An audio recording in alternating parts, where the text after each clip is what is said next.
Dès notre arrivée aux responsabilités, nous avons fait de l'égalité réelle entre les femmes et les hommes un enjeu majeur. L'un des obstacles à cette égalité est l'invisibilisation des femmes dans l'espace public. Plus que symbolique, la féminisation des noms de rue participe de la déconstruction des stéréotypes de genre, des inégalités, des injustices et des discriminations. Désormais, certains de nos lieux portent le nom de femmes qui se sont illustrées par leur engagement, par leur combat, par leur créativité.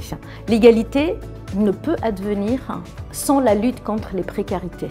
La réhabilitation des anciens bains-douches fermés en 2016 participe de cet objectif d'en faire un tiers-lieu des solidarités et d'hospitalité, valeur si chère aux habitantes et aux habitants du 1er arrondissement.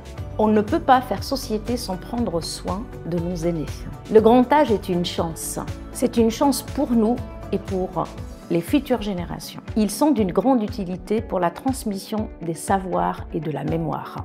Mais le grand âge apporte aussi son lot de difficultés comme l'isolement et la solitude. Aussi, nous avons à cœur qu'ils soient inclus tout entier dans la construction de la société, de la ville, de l'arrondissement que nous voulons. Explorons ensemble notre engagement en faveur de l'accessibilité et de l'inclusion. Au début du mandat, seulement 11% des bâtiments municipaux étaient accessibles. Une priorité a été établie avec 16 millions d'euros alloués de la PPI. L'objectif est ambitieux, atteindre 50% de l'accessibilité d'ici la fin du mandat. L'accessibilité des bâtiments est une priorité, mais pas seulement. À la ville de Lyon, nous œuvrons pour rendre le maximum d'éléments accessibles. Les espaces publics de demain sont conçus en pensant aux personnes à mobilité réduite. Le début de ce mandat aura été inédit avec la gestion de la pandémie Covid-19.